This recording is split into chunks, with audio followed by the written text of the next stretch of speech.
सौरभ जोशी ने मुझे legal notice भेजा। उन्होंने मेरा नंबर लेकर जगह जगह बांट दिया, वीडियो डिलीट करने की धमकी दी। और क्या उन्होंने कभी चिकन खाया ही नहीं था?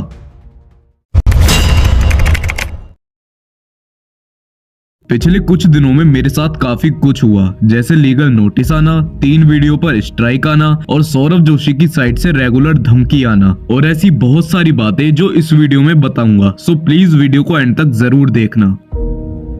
13 अप्रैल 2025 को शाम को मेरे पास 6:30 बजे एक लीगल नोटिस आता है, जिसमें कि हर्षित जोशी का नेम था एंड वो भेजा गया था सौरभ जोशी की साइड से। जिसके मेन पॉइंट मैं आपको बता देता हूँ। उसमें लिखा हुआ था कि आपको इस लीगल नोटिस का खर्चा देना होगा, जो कि 30,000 रुपए है एंड उनके क्लाइंट यानी कि सौरभ जोशी ने दिया है। और उसमें एक ये लिखा हुआ था कि आपके पास 7 दिन का टाइम है, तो आपको सारी वीडियो जितनी अपनी डिलीट कर देनी है यूट्यूब से। और अगर आपने ऐसा कुछ भी नहीं करा तो मान लिया जाएगा आपने इसको इग्नोर किया है, और उसके बाद आपके ऊपर डिफेमेशन का केस किया जाएगा 2 करोड़ रुपए तक का। तो इस लीगल नोटिस के बाद मेरे को कुछ चीजें समझ आई कि जैसे कि अगर कोई भी यूट्यूबर इनके ऊपर वीडियो बनाता है, बड़े बड़े यूट्यूबर के ऊपर कोई भी एक्सपोज वीडियो बना दी या फिर कोई ऐसी वीडियो बना देता है जिसमें कि वो बुरी तरह से एक्सपोज हो जाए, तो उसके बाद यही सब होता है। उस बंदे की आवाज को दबाया जाता है और चैनल को डिलीट करने की पूरी कोशिश की जाती है। वो भी अभी आपको मैं आगे बताऊंगा। और इस लीगल नोटिस के बाद 2 घंटे बाद मेरे पास एक यूट्यूब की तरफ से मेल आता है, जिसमें लिखा हुआ था कि सौरभ जोशी ने तुम्हारी वीडियो को टेक डाउन कराने की कोशिश करी है। जब मैंने पढ़ा कि सौरभ जोशी ने ऐसा यूट्यूब को क्या मेल करा है, क्योंकि वहां पे वो चीज मेंशन थी, तो उसमें सौरभ जोशी ने ये चीज लिखी हुई थी कि ये बंदा मेरे ऊपर रेगुलर वीडियो बना रहा है, उसमें मेरी क्लिप यूज कर रहा है, जिससे कि मेरे को बहुत ज्यादा इफेक्ट पड़ रहा है। उसमें उन्होंने ये भी लिखा कि ये बस व्यूज के लिए ये सब चीजें डाल रहा है। लेकिन एक गुड पॉइंट उसमें ये था कि जो यूट्यूब की तरफ से मेरे पास मेल आया था, उसमें ये भी लिखा हुआ था कि जो आपकी वीडियो है उसको डिलीट नहीं करा गया है, क्योंकि ये सारी चीजें फेयर यूज में चली गई हैं। और उस स्ट्राइक के बाद मेरे पास 2 स्ट्राइक और आती हैं, पार्ट 2 पर एंड पार्ट 4 पर, और वो वाली स्ट्राइक आई थी पार्ट 3 पर। अगर मान लो ये सारी स्ट्राइक सही में आ जाती, मतलब कि फेयर यूज में नहीं जाती, तो मेरा चैनल तो खत्म हो जाता और ना ही ये वीडियो में बना पाता, जिससे कि आपको कुछ सच पता चले। तो सौरभ का तो सीधा यही प्लान था कि ये चैनल डिलीट हो और इसमें ऐसा कोई भी राज अपलोड ना हो जो कि वो राज ही रखना चाहते हैं। बट मैंने एक चैनल बना लिया था अनकॉन्शियस नेम से, जिसपे कि 5,500 सब्सक्राइबर हो चुके हैं एंड आपने अभी तक सब्सक्राइब नहीं करा तो प्लीज उसको सब्सक्राइब करके रखना। ये लीगल नोटिस, कॉपीराइट स्ट्राइक, उसके बाद सौरभ जोशी मुझको खुद डीएम करते हैं। लेकिन डीएम से पहले मैं आपको एक चीज बताना चाहूंगा। अब जैसे कि पायल जोन हो गई या फिर कोई ऐसा बंदा होगा जो सौरभ जोशी को खूब रोस्ट कर रहा है, मतलब गाली दे के कर रहा है, तो उनके पास ये लीगल नोटिस स्ट्राइक क्यों नहीं जाती हैं? क्योंकि अगर मेरी वीडियो में ऐसा कुछ था जिससे कि उनका कोई राज खुल गया है, तो इसलिए ऑफ कोर्स उन्होंने लीगल नोटिस भेजा होगा और मैसेज भी इसीलिए किया होगा। रात को 9:30 बजे मेरे पास सौरभ जोशी के 3 मैसेज लगातार आते हैं, जिसमें लिखा हुआ था, सुन भाई तेरे को क्या दिक्कत है मुझसे, मेरे पीछे क्यों पड़ा है और कब पीछा छोड़ेगा। और जब मैंने इनसे पूछा कि जो मैंने बताया उसमें गलती क्या था, तो कहते हैं सब कुछ ही गलत था। फिर मैंने इनसे एक एक चीज करके सारे पॉइंट क्लियर करे, और कमाल की बात ये थी कि इस बंदे ने मुंह पे मेरे झूठ बोल दिया।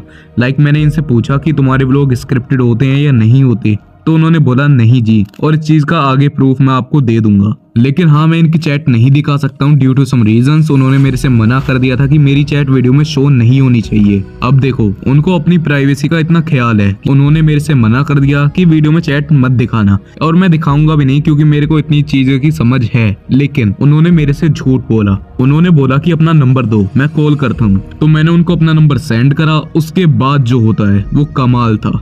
जब मैंने उनको नंबर दिया तो उसके मैंने 5 मिनट वेट करा, 10 मिनट वेट करा, उनका कॉल नहीं आया। मैंने उनसे पूछा कि कॉल करो, तो उन्होंने उस चीज का कोई रिप्लाई नहीं दिया। उसके बाद जैसे ही उनके पास नंबर जाता है, उसी के कुछ देर में ही मेरे व्हाट्सएप पे वो लीगल नोटिस सेंड कर दिया जाता है। फिर अगले दिन सुबह को मेरे पास नैनीताल से एक वकील का फोन आता है, जिसमें वो बोलते हैं कि तुम उनका मिसयूज कर रहे हो, ये सब बहुत सारी चीज उन्होंने बोली थी। फिर उसके बाद मेरे मैनेजर के पास कॉल आती हैं, और लगातार 5-6 कॉल आई, और मेरे को बहुत ज्यादा दबाने की कोशिश करी गई। मतलब इतना प्रेशर डाल दिया कि अगर एक बंदा उस वीडियो को डिलीट ना करे तो समझ जाओ उसमें क्या क्या हो सकता है। उन्होंने फोन पे ये तक बोल दिया कि तुम्हारा करियर खत्म हो जाएगा। और सौरभ जोशी ने चैट में ये भी लिखा कि ऑलरेडी 3-4 लोग जेल में हैं। तो अब मैंने उनसे ये बात तो पूछी नहीं, तो इसका मतलब तो यही है कि वो इनडायरेक्टली बोलना चाहते हैं कि तुम भी जेल चले जाओगे, या डराना चाहते हैं। तो मैंने उनसे पूछ लिया कि मेरे को भी जेल भेजोगे, तो उन्होंने उस बात को भी इग्नोर कर दिया। बात आती है इनकी स्क्रिप्टेड व्लॉग की, तो इन्होंने बोला था कि हम स्क्रिप्टेड व्लॉग नहीं बनाते हैं, लेकिन आप सब लोगों को पता है कि वो व्लॉग स्क्रिप्टेड होते हैं एंड मैं ओल्ड पार्ट में इस चीज के प्रूफ दे चुका हूँ। और जो लोग बिल्कुल नए व्यूअर हैं, अभी मेरे चैनल पे पहली बार विजिट कर रहे हैं, उनके लिए ये 2 प्रूफ मैं दिखा देता हूँ। बाकी जिन्होंने ये देखे हुए हैं वो स्किप करके आगे की बात जरूर सुन लेना। इस व्लॉग में इन्होंने अपने पूर्व और वर्तमान के कंटेंट को चैलेंज दिया कि इनके हाथ में हथकड़ी को बांध दिया जाएगा जब तक कि ऑफिशियली वो ओपन नहीं कर देते हैं उसको। लेकिन सबसे पहले हथकड़ी पीयूष के लेफ्ट हैंड में थी और कुणाली के राइट हैंड में थी। उसके बाद पीयूष के राइट हैंड में, कुणाली के लेफ्ट हैंड में, फिर दोनों के राइट हैंड में, फिर दोनों के लेफ्ट हैंड में, उसके बाद दोनों के राइट हैंड में, फिर पीयूष के लेफ्ट हैंड में आई, कुणाली के राइट हैंड में आई, फिर दोनों के लेफ्ट हैंड में आ गई, फिर पीयूष के लेफ्ट हैंड में और कुणाली के राइट हैंड में आई।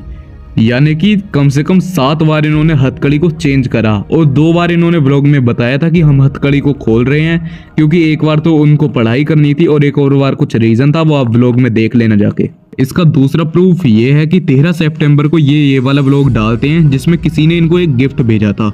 और हाँ, कैमरा जो चल रहा था उसको पीयूष चला रहा था, लेकिन जब ये इस बॉक्स को ओपन करते हैं तो थोड़ी सी पैक ओपन होने के बाद आपको कैमरे में क्लियर दिख रहा होगा कि ये किस चीज का बॉक्स है, तो ऑफ कोर्स पीयूष को भी वो चीज दिखेगी, लेकिन वहां पर कोई रिएक्शन नहीं आता है। उसके बाद जब वो थोड़ा और ओपन हो जाता है तो कुणाली ने भी नजर मार ली थी, लेकिन उसने भी कोई रिएक्शन नहीं दिया। फिर सौरभ जोशी ने खुद देख लिया था कि उसके अंदर किस चीज का बॉक्स है, लेकिन जब वो पैक पूरा खुल जाता है उसके बाद इनका ये फेक रिएक्शन आप देख सकते हो।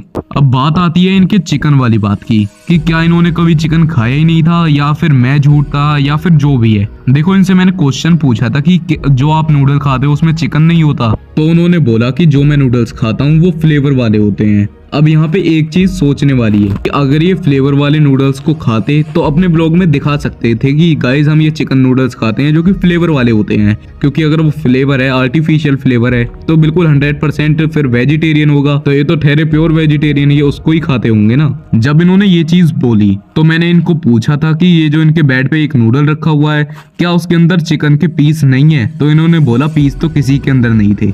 लेकिन जब मैंने पुराने पार्ट में आपको दिखाया था हाईलाइट करके, उसमें लिखा हुआ था इंग्रेडिएंट में कि इसके अंदर पीसेस होते हैं चिकन के, और इन्होंने बस एक शब्द की रट लगा ली कि मेरा पीछा छोड़ोगे नहीं छोड़ोगे, मुझसे कोई गलती हुई हो तो माफ कर दो, ये सब। मतलब इन्होंने बहुत सारी चीजें बोली। और एक चिकन नूडल का और आपको मैं दिखा देता हूँ कि अगर इंडिया में किसी चीज के ऊपर रेड डॉट है तो उसको नॉन वेज मान लिया जाता है, क्योंकि उसके अंदर नॉन वेज है इसलिए उसके ऊपर रेड डॉट होता है। लेकिन जब ये इस नूडल को लाते हैं घर पे, और इसके 2 पैक थे, ये भी आपको मैंने बताया था, और उसके ऊपर क्लियर रेड डॉट दिख रहा था, तो क्या अब वो भी आर्टिफिशियल फ्लेवर पे रेड डॉट लगा देंगे क्या? और आप लोगों को एक चीज पता होगी, अगर मैं अपनी वीडियो में कुछ दिखाता हूँ तो वो प्रूफ के बेस पे होता है टोटली, क्योंकि अगर मेरे पास प्रूफ नहीं होगा तो अगले दिन कोई भी आके मेरे ऊपर केस करके चला जाएगा और मैं कुछ नहीं कर पाऊंगा। अब जैसे कि आप एक ये वाली वीडियो देखो, मैम के वहाँ कहाँ? हाँ, मैंने देखा था, कल ही तो देखा था मैंने आपका ब्लॉग, कल ही देखा मैंने। तो वीडियो बना रहे हो क्या? नहीं, हाँ फोटो भी, वीडियो मत बनाना प्लीज, यहाँ पे सर्च चीज का वीडियो। अब यहाँ पे बॉबी भैया और सौरभ जोशी एक फिश की दुकान पे खड़े थे, जब ही उनके सब्सक्राइबर वहाँ पे पहुंच जाते हैं। सौरभ जोशी का एक रिएक्शन आता है जहाँ पे वो बोलते हैं कि कैमरा बंद कर दो, ये थोड़ा सा साइड में रखा है ना। लेकिन इसके बाद ये सेम क्लिप मैंने सौरभ जोशी को भेजी और उनसे पूछा कि अब आप यहाँ पे फिश खरीद रहे हो, क्या ये भी फिश नहीं है? तो वो बोलते हैं कि मेरे साथ बॉबी भैया थे, हो सकता है वो खरीद रहे होंगे, मतलब वो 2 साल पुरानी चीज भूल गए, चलो कोई दिक्कत नहीं है। अब अगर यहाँ पे बॉबी भैया उस चीज को खरीदते तो वो उस बंदे से कैमरा बंद करने के लिए नहीं बोलते, क्योंकि अगर कल को ये चीज वायरल हो जाती तो वहां पे वो बोल सकते थे कि बॉबी भैया खरीद रहे हैं, बट उन्होंने कैमरा ही बंद करा दिया। अब लास्ट में बात आती है बियर और सिगरेट की। आपको मैंने प्रूफ दिखा दिया था कि इनके घर में ही रखा हुआ है। इस वाली बात पे इनका कहना था कि हम 10 मिनट का व्लॉग बनाते हैं, उसमें जो चीज दिखती है वो ये तो है नहीं कि सारी चीज हमारी होंगी। देखो, इस पॉइंट से मैं इनके बिल्कुल एग्री करता हूँ एंड ये चीज बिल्कुल रियल है, बट चलो मैं मानता हूँ कि ये आपकी नहीं होगी, तो फिर ये किसकी है? क्योंकि अगर वो बताते तो मैं इस वीडियो में आपको क्लियर करके बता देता। तो इसका उन्होंने कोई भी रिप्लाई नहीं दिया। अब ऐसा नहीं है कि वो रिप्लाई नहीं दे रहे थे या फिर भाग गए थे, वो रेगुलर मेरे को मैसेज कर रहे थे और मैसेज में कुछ और ही बोल रहे थे। मैसेज में बोल रहे थे कि मेरा पीछा छोड़ोगे नहीं छोड़ोगे, यस और नो बताओ, बस यही बोलते रहे वो एंड तक। एंड उस चीज को उन्होंने बिल्कुल इग्नोर मार दिया। तो अब इससे मैं क्या सोचूंगा कि वही पी रहे होंगे।